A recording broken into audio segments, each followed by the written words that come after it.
ఒక్కసారి కొమ్మూరి గోల్డ్ కి కాల్ చేయండి. తాకట్లో ఉన్న మీ బంగారాన్ని విడిపించి మార్కెట్ ప్రైస్ కి వాళ్ళు కొనుక్కుని మిగతా డబ్బులు మీకు ఇచ్చేస్తారు. హలో అండి, అందరికీ నమస్కారం. నేను మీ కట్టా కార్తీక్. నా అన్వేష్ చేసినటువంటి కామెంట్స్ వివాదంగా మారాయి. అది మహిళల వస్త్రధరణ మీద కావచ్చు, శివాజీ తల్లి మీద కావచ్చు, అంతకంటే ఎక్కువగా మన పురాణ స్త్రీలు, మనం దేవతలుగా కొలిచేటువంటి సీతాదేవి మీద, ద్రౌపది దేవి మీద రేప్ జరిగింది అని చెప్పేసి ఒక తప్పుడు పదాలని మాట్లాడినటువంటి విషయం మీద చాలామంది రియాక్ట్ అవుతూ ఉన్నారు. ఇది హిందువుల మనోభావాన్ని కించపరచడం కిందకు వస్తుందని చెప్పేసి అతని మీద కేసులు కూడా నమోదు కాబోతున్నట్టు తెలుస్తున్నటువంటి సమాచారం. దీని మీద మొత్తంగా వివరణ తెలుసుకునే ప్రయత్నం చేద్దాం. అతను ఒక పిలిపిచ్చాడు నాన్వేషణ, బట్టలు లేకుండా అమ్మాయిలు నడవాలి, అయినా సరే రేపులు జరగొద్దు అనేటువంటి పిలుపునిచ్చాడు. ఇది కరెక్ట్ అనేటువంటి పిలిపేనా అనేది కూడా మాట్లాడుకునేటువంటి ప్రయత్నం చేద్దాం. నా ఎదురుగా ఉన్నారు ఆర్జే శేఖర్ భాష. సార్ నమస్కారం. సార్, మీరు మగవాళ్ళ హక్కుల కోసం అనేక పోరాటాలు చేశారు. లేటెస్ట్గా శివాజీ విషయం మీద మీరు చాలా వీడియోలు చేశారు, మాట్లాడుతూ ఉన్నారు. దీని మీద అందరూ మాట్లాడుతున్నట్టుగానే నా అన్వేషణ మాట్లాడాడు. కానీ నా అన్వేషణ మాట్లాడిన తీరు, పద్ధతి, ఆ కామెంట్స్ ఎలా అనిపించాయి? చాలా చండాలంగా అనిపించాయి. సరే, ఇప్పుడు అతను చాలా పాపులర్ మనిషి, అండ్ అంత పాపులర్ మనిషి నుంచి ఇటువంటి అసభ్యకరమైన పదజాలం మనం ఫస్ట్ టైం కాదు, చాలాసార్లు చేసాడు ఇటువంటి కామెంట్స్. ఇంతకుముందు ఇమ్రాన్ వాళ్ళ తల్లిని కూడా ఇట్లా మాట్లాడిన సిచ్యువేషన్స్. సో అటువంటి వాడని తెలిసిన తర్వాత ఇప్పుడు జనాలు తీసుకుంటున్న చర్య ఏదో అన్ఫాలో నాకు తెలిసి 2 లక్షల 3 లక్షల 2 లక్షల మంది అన్ఫాలో చేశారు ఇన్స్టాలో. తర్వాత యూట్యూబ్లో 1.5 మంది అన్సబ్స్క్రైబ్ చేశారట. యూట్యూబ్ చరిత్రలోనే ఒక్క రోజులో ఇంతమంది అన్సబ్స్క్రైబ్ చేయటం ఒక రకమైన రికార్డ్ అట. ఇప్పుడు ఒక దరిద్రపు కొట్టు కల్చరులో కొట్టుమిట్టాడుతూ అదే కరెక్టు అని చెప్పి ఎక్కడో వేరే దేశాల నుంచి పట్టుకొచ్చిన ఆ కల్చర్ని మన మీద రుద్దడానికి ప్రయత్నిస్తూ మీరు మారట్లేదు కాబట్టి మీరు వెధవలు, అది కరెక్ట్ కల్చరు, ఇది చూడండి చైనా చూడండి అలా ఉంది, అమెరికా చూడండి ఇలా ఉంది, ఇది చూడండి. ప్రతి దేశంలోనూ మంచి ఉంటుంది, ఆ మంచిని తీసుకురా, ఆ యదవతనాన్ని తీసుకురావక మా దగ్గర. ఇప్పుడు ఈయనేమంటాడు, ఇప్పుకొని తిరగాలి అని చెప్పి. మరి ఆ దేశాల్లో అలా ఉంటే కరెక్టు, ఈ దేశంలో ఉంటే ఒప్పుకుంటారా?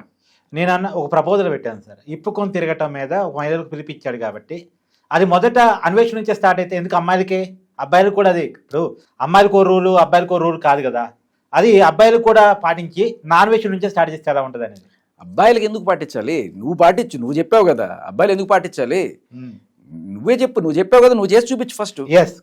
నువ్వు తిరుగు, నువ్వు తిరగరా పట్టిప్పుకొని, తర్వాత మిగతా వాళ్ళకి చెప్దు. కానీ ఇంకొకటి ఏంటంటే, ఆయన కర్చీఫులు కట్టుకొని తిరుగు అని చెప్పారు కదా అమ్మాయిల గురించి. మరి ఇది వాళ్ళ ఫ్యామిలీ మెంబర్స్కి చెప్పగలరా? వాళ్ళ తల్లికి చెల్లికి చెప్పగలరా? ఒకవేళ అలాంటి చేయిస్తే అటువంటి ఫోటోలు ఏమైనా పెట్టండి, మీరు ఆదర్శంగా స్టార్ట్ చేసినట్టు అవుతుంది కదా. కరెక్టే, ఆ మాట మనం అనలేం. కానీ ఆయన లెక్క ప్రకారమే కదా నేను అంటున్నాను. ఆయన ఖచ్చితంగా మనకు నాన్వేషణ మీద ఉన్న కోపం వాళ్ళ కుటుంబం చూపించాలి కాబట్టి నేను చూపించట్లా, ఆయన అన్నమాటే చెప్తున్నా. ఇప్పుడు మహిళలు అందరూ కూడా నువ్వు సంబోధించి తల్లి కూడా వస్తారు కదా, మరి నువ్వు అనుకుంటున్నదేదో వేరే వాళ్ళెందుకు, నీ వాళ్ళతో స్టార్ట్ చేయి. చెప్పు తీసుకొడతారు వాళ్ళ ఇంట్లో. ఆదర్శం, ఇప్పుడు ఇంతమందికి ఆదర్శం కదా, నువ్వు చెప్పిన మాట ఏదైతే ఉందో నువ్వు చెయ్యి, మీ ఫ్యామిలీ కూడా చేసి మంచి ఆదర్శమూర్తులుగా తయారవ్వండి. సో దీంతోపాటు ఆయన అప్పుడెప్పుడు ఆటగాడు చాలా ఫేమస్ అయింది. ఏదో సరదాగా చాలామంది అనుకున్నారు, అది సరదాగా తీసుకున్నారు కొంత. అయితే అసలు ఈయన మీకు గనక ప్రాబ్లం అయితే మీరు కట్ చేసేసుకోండి, నాకేం ప్రాబ్లం లేదు అన్నాడు. అలా వేసుకుంటే వాళ్ళని చూస్తే మీకు ప్రాబ్లం అయితే మీరు కట్ చేసేసుకోండి, నాకు ప్రాబ్లం లేదన్నాడు. అసలు ప్రాబ్లమే లేని మనిషిగా ఆటగాడని ఎలా అనుకున్నారా అని నాకు డౌట్ వచ్చింది. సో అంటే ఇప్పుడు అదేదో సినిమాలో ఒక డైలాగ్ ఉంటుంది, ఏమీ లేనాకే ఎగిరిగిరి పడుతుంది, లేని వాళ్ళు ఉన్నట్టు ఎక్కువ చూపించుకోవడానికి ట్రై చేస్తుంటారని చెప్పి. ఆ కోణంలో ఈయన అంటే నిజమైన నిజంగానే ఆటగాడు అయి ఉంటే నేను ఆటగాడిని 100 సార్లు చెప్పుకోవాల్సిన అవసరం ఉండదు. బట్ ఫైనల్గా నిజం బయటకు వచ్చిందని నేను అనుకుంటున్నాను. ఎందుకంటే మీకు ప్రాబ్లం అయితే మీరు కోసేసుకోండి బ్లేడ్ తీసుకొని, నాకు ప్రాబ్లం లేదు అన్నాడు. మరి నీకు ప్రాబ్లమే లేకపోతే నువ్వు ఆటగాడి అట్లా ఏవు సరే. కానీ అవన్నీ పక్కన పెట్టేస్తే మెయిన్ థింగ్ నువ్వు చెప్పింది నువ్వు ఆచరించగలిగినప్పుడు చెప్పు. ఈయనైనా ఇంకెవరైనా సరే ఈ సోకాల్డ్ ఫెమినిస్టులు శివాజీ తప్పు మాట్లాడాడని మీరు అంటున్నారు కదా, సామాను అన్నదానికి మీరు అంటున్నారు కదా, మనం అదే అడుగుతున్నాం. ఎవరైనా సరే ఆయన మీద కంప్లైంట్ పెట్టిన వాళ్ళు, ఆయన తప్పుపడుతున్న వాళ్ళు ఎవరైనా సరే తప్పుపట్టండి, కానీ మీరు ఫస్ట్ క్షమాపణలు చెప్పి తప్పుపట్టండి. నేను నా లైఫ్లో ఇటువంటి పని చేశాను, నన్ను క్షమించండి, నేను చేయాలనుకోవట్లేదు. నేను ఒక ప్రశ్న అడిగాను సార్. ఇప్పుడు సామాను అనే పదం తప్పు, క్షమాపణ చెప్పాడు, ఓకే కదా. ఇప్పుడు జబర్దస్త్లో ఎన్ని కులి జోకులు వచ్చినాయి, అనసూయ యాంకర్గా ఉన్నారు, మరి క్షమాపణ చెప్పాలిగా. తర్వాత చాలా పెద్ద పెద్ద సినిమాలు, పెద్ద పెద్ద డైరెక్టర్, పెద్ద పెద్ద హీరోలు నటించిన సినిమాలు. ఇప్పుడు ఎగ్జాంపుల్ ఛత్రపతి సినిమా, ప్రభాస్ గారు హీరో, రాజమౌళి గారు డైరెక్టరు. వాళ్ళిద్దరూ కూడా పెద్ద హీరో, పెద్ద డైరెక్టర్. గుండు సూది గుచ్చుకుందని ఒక పాట, బూతేగా. ఇప్పుడు అనసూయని తీసుకుందాం ఎగ్జాంపుల్, వేరే వాళ్ళని వద్దులేండి కానీ అనసూయనే తీసుకుందాం. సూయ సూయ అనసూయ అని సుప్రీం సినిమాలో పాట ఉంటుంది, దాంట్లో బూత్ డైలాగులు ఉన్నాయి, బూత్ మాటలు ఉన్నాయి, డబల్ మీనింగ్ డైలాగులు ఉన్నాయి, మరి క్షమాపణ చెప్పాలిగా. ఇప్పుడు సరుకు అనేటువంటి పదం తప్పు అని అంటున్నారు, ఆ సరుకు అనేటువంటి పదంతో, సామాను అనేటువంటి పదంతో పెద్ద సినిమాలో పాట వస్తుంది, మరి రామ్ చరణ్ క్షమాపణ చెప్పాలా, లేదో డైరెక్టర్ క్షమాపణ చెప్పాలా? కాదు ఇక్కడ ఏమంటుందంటే ఆవిడ సమాధానం ఏంటంటే, దీనికి సినిమాని సినిమాలాగా చూడండి, సినిమాకి నిజ జీవితానికి తేడా అర్థం చేసుకోండి. ఓకే, సినిమాని సినిమాగానే చూసేటైతే నో స్మోకింగ్ అని ఎందుకు రాయాలి? అది చూసి వీడు ఇన్ఫ్లుయెన్స్ అవుతాడనే కదా, అంతేగా కదా. సరే వదిలేద్దాం, సినిమాని సినిమాగానే చూద్దాం. సినిమాలో నువ్వు ఒక క్యారెక్టర్ చేసావు, ఇప్పుడు నేను తిట్టినా నిన్ను కాదు, ఆ క్యారెక్టర్ని తిట్టాను. దాంట్లో ఒక చెడ్డ అమ్మాయి ఒక వ్యాంప్ క్యారెక్టర్ చేసి, ఆ వ్యాంప్ క్యారెక్టర్ అలాగే చేస్తారు కాబట్టి ఆ వ్యాంప్ క్యారెక్టర్కి ఆఖరికి జీవితం నాశనం అయిపోయింది, కాబట్టి మీరు అలా వ్యాంపుగా చేయకండి అని చెప్పడం అనేది ఒక రకమైన జస్టిఫికేషన్ కదా. ఇప్పుడు అది సినిమాలో శివాజీ పోకిరి వేషం వేసి ఎవరో ఉన్నానో నడుము గిల్లాడు అనుకుందాం. ఆ నడుము గిల్లిన తర్వాత ఆయనకి ఏదో దేహశుద్ధి జరిగిందో, తిట్టారో కొట్టారో, ఆయన తర్వాత చేశాడు. సో ఇక్కడ ఒక చెడ్డబ్బాయి చెడ్డ పనులు చేస్తే ఇలా జరుగుతుంది అని చూపించడం మోరల్. అలా కాదు, నేనే లేకపోతే నేను హీరో చేస్తూ మంచి పనులు ఇటువంటి ఏదో పనులు చేస్తూ ఇస్తే మెసేజ్, అది తప్పు. ఇక అసలు సినిమానే తీసేద్దాం. సినిమా అంటే నువ్వు వేరే పేరు పెట్టుకొని చేసావు. ఇప్పుడు నేను అనసూయ అని నువ్వు చెప్తూ చేస్తున్న వాటి గురించి మాట్లాడదాం. ఓకే, అనసూయను చూస్తే కిక్కు రాదా? అవును, జబర్దస్త్లో ఉంది అది. ఆయన దానికి తర్వాత చాలా నిజంగా దాని ఏమంటారు, మాది లేస్తుంది, మీది పడిపోతుంది, ఏదేదో మాట్లాడతాడు ఆయన శేషు. ఆయన మాట్లాడింది కూడా తప్పే. మీరు గమనించండి ఒక్క మాట, ఇక్కడ చాలామంది అందరూ గమనించాల్సింది ఏంటంటే, జబర్దస్త్లో చాలామంది బూతులు డబుల్ జోకులు మాట్లాడినా, చాలామంది అనసూయ కన్నా దిగజారుడు డ్రెస్సింగ్ వేసుకున్నా కూడా వాళ్ళందరినీ ఎందుకు ట్రోల్ చేయట్లేదు, అనసూయను లేకపోతే చిన్మయిని ఎందుకు తప్పుపడుతున్నారు మీరు గమనించారా? ఎందుకంటే వీళ్ళు నీతులు చెప్పడానికి వస్తున్నారు, ఇది జీర్ణించుకోలేకపోతున్నారు జనాలు. అంటే నువ్వు చేసేవేమో అటువంటివి ఉన్నాయి, చెప్పేవేమో ఇవి. ఈ డబుల్ స్టాండర్డ్ అస్సలు తట్టుకోలేకపోతున్నారు జనాలు. ఇప్పుడు నువ్వే అటువంటి డ్యాన్సులు అన్నీ చేసి యూత్ని ఇది కిక్కే అనుసరించి చూస్తే కిక్కే కదా అని మాట్లాడుతున్నావు. అంటే కిక్ ఎక్కాలనే కదా నువ్వు కోరుకుంటున్నావు. యూత్ అందరికీ కిక్కెక్కిచ్చి వాళ్ళని ఒక తప్పుదోవలో నడిపిస్తూ మళ్ళీ మీరు పద్ధతిగా ఉండాలి అని చెప్పి బయటకు వచ్చి సందేశాలు ఇస్తావు. ఎవరు చెప్పాలి సందేశం? పాటించేవాళ్ళు చెప్పాలి. నువ్వు చెప్పచ్చు, లేకపోతే పద్ధతిగా ఉండేవాళ్ళు చెప్పచ్చు. ఒకవేళ నువ్వు చెప్పాలి అయినా సరే, నువ్వు చెప్పాలి అనుకున్నావు అనుకో, నువ్వేం చెప్పాలి? నేను పొరపాటున ఇటువంటివన్నీ చేశాను, నా ఐడియాలజీ అది కాదు, ఇక నుంచి నేను అటువంటివన్నీ చేయబోను. ఎందుకంటే సీతారామ శాస్త్రి గారు కూడా ఒకప్పుడు స్టార్టింగ్ స్టేజ్లో బాగుందమ్మో బత్తాయికాయ అని చెప్పి రాసినవాడిని. తర్వాత ఆయన నేనేదో అప్పుడు కొంత ప్రెషర్ వల్ల రాశాను, నాకు నచ్చకపోయినా కూడా చేయాల్సి వచ్చింది. కానీ అప్పుడు నేను సూచించే స్థాయిలో ఉన్నాను, శాసించే స్థాయిలో లేను. ఇప్పుడు నేను ఎప్పుడు కూడా తర్వాత రాయలేదు. అలాగే బాలు గారు కూడా ఇటువంటివి ఎన్నో పాటలు పాడారు. తర్వాత ఒక స్టేజ్కి వచ్చిన తర్వాత ఆయన నేను ఇటువంటివి పాడను అని చెప్పి ప్రొడ్యూసర్లకు చెప్పేశారు. సినిమాగా ఎందుకు చూడలేకపోయారు ఆయన?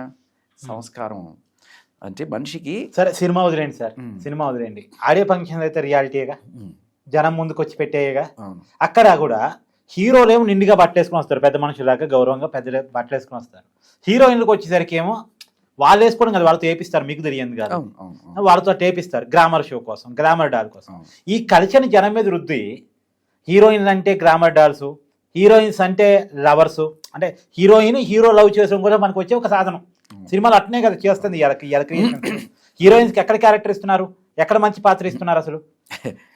చాలా సినిమాలు అంటే అందరినీ నేను ఒకే ఘాట్ని కట్టను, కానీ మేజర్గా చెప్తాను నేను. అంటే ఆ రకమైన కల్చర్ని జనా మీద వృద్ధి, అంటే చేతిలో సిగరెట్ పెట్టి మేము తాగమన్నామా అని, చేతిలో మందు పెట్టి మేము తాగమన్నామా అని చెప్పేసి ఏంటిది? ఇప్పుడు వీళ్ళు ఎంత డబుల్ స్టాండర్డ్స్ అంటే, ఒక సింపుల్ ఎగ్జాంపుల్ చెప్తా. ఒక రిఫార్మర్ ఆయన ఏంటంటే మద్యపాన నిషేధం జరగాలి, ప్రజలందరూ బాగుండాలి అని మందు తాక్కుంటూ చెప్తాడు. మందు అక్కడ చేస్తున్నాడు, ఒక ఉద్యమం చేస్తున్నాడు ఆయన.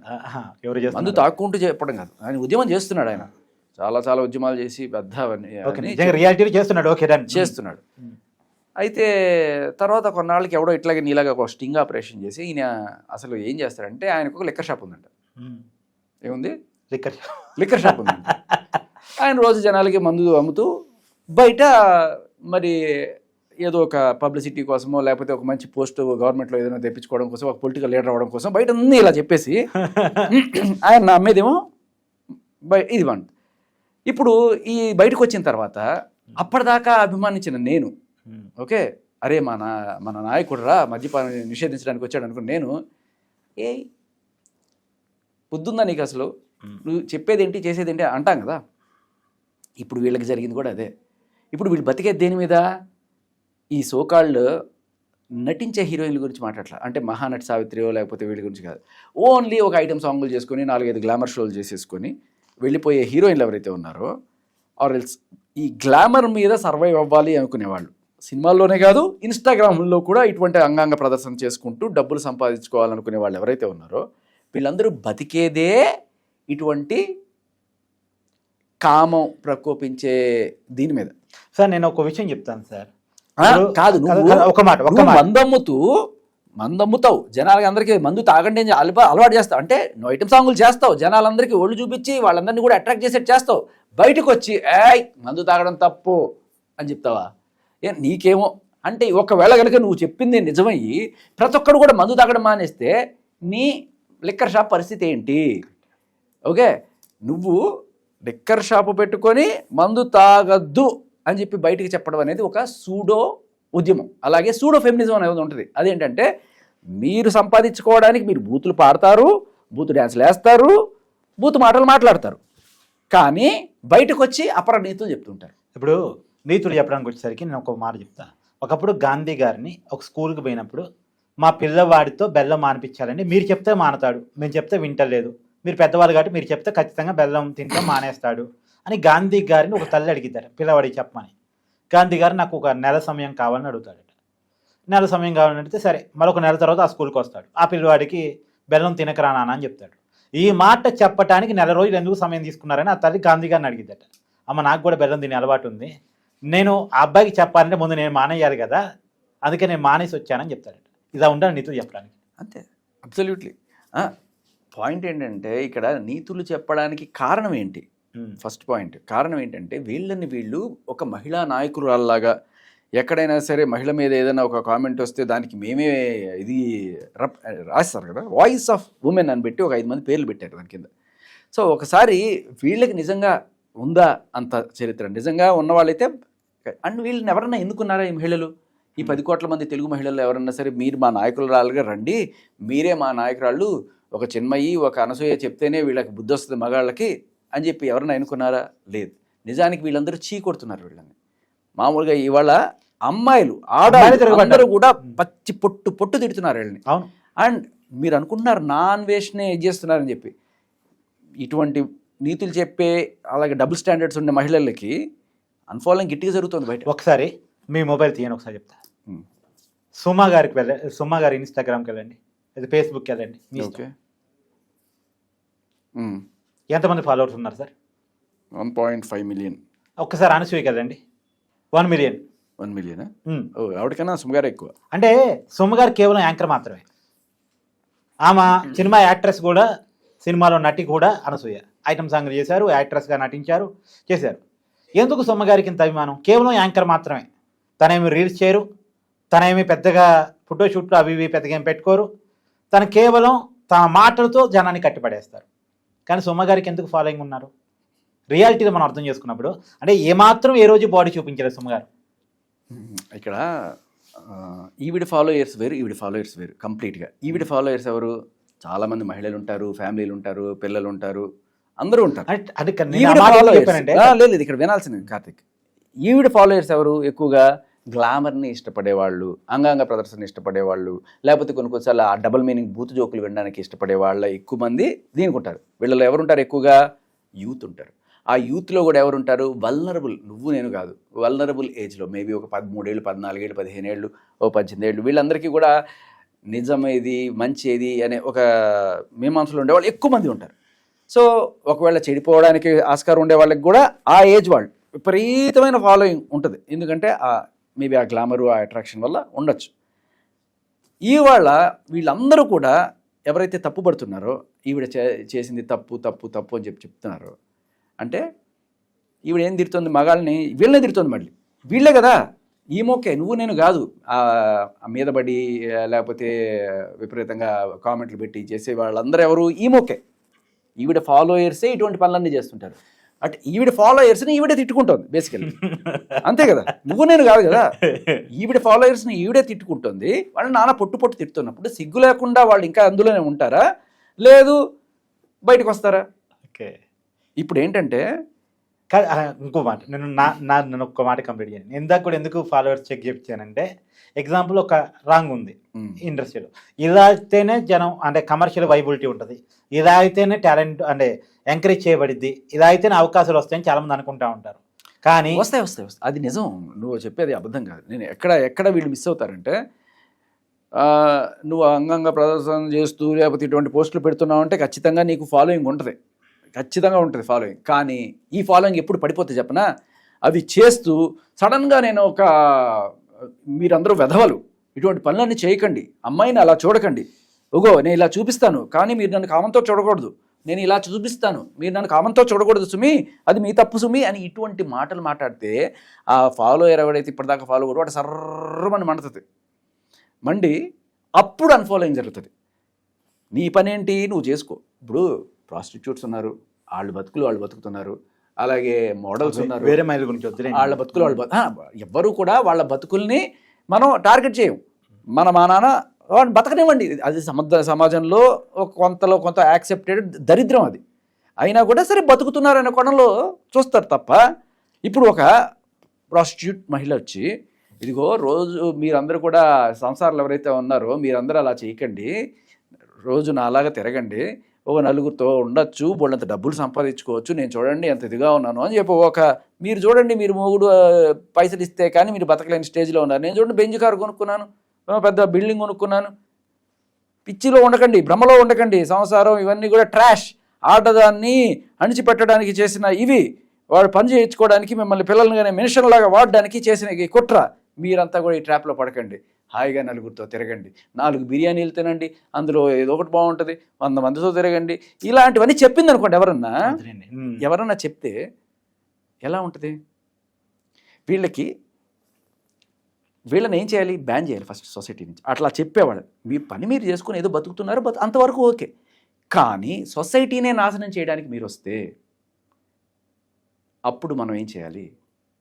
గట్టిగా అమ్మాయిలు రియాక్ట్ అవుతున్నారు సార్, ఖచ్చితంగా అందుకని రియాక్ట్ అవుతున్నారు. అవును, నువ్వెవరు నాకు చెప్పడానికి అని చెప్పి చాలా గట్టిగా, అంటే నీ ఔకాత్ ఏంటి, నువ్వు చేసే పనులు ఏంటి, నువ్వు చెప్పేవేంటి?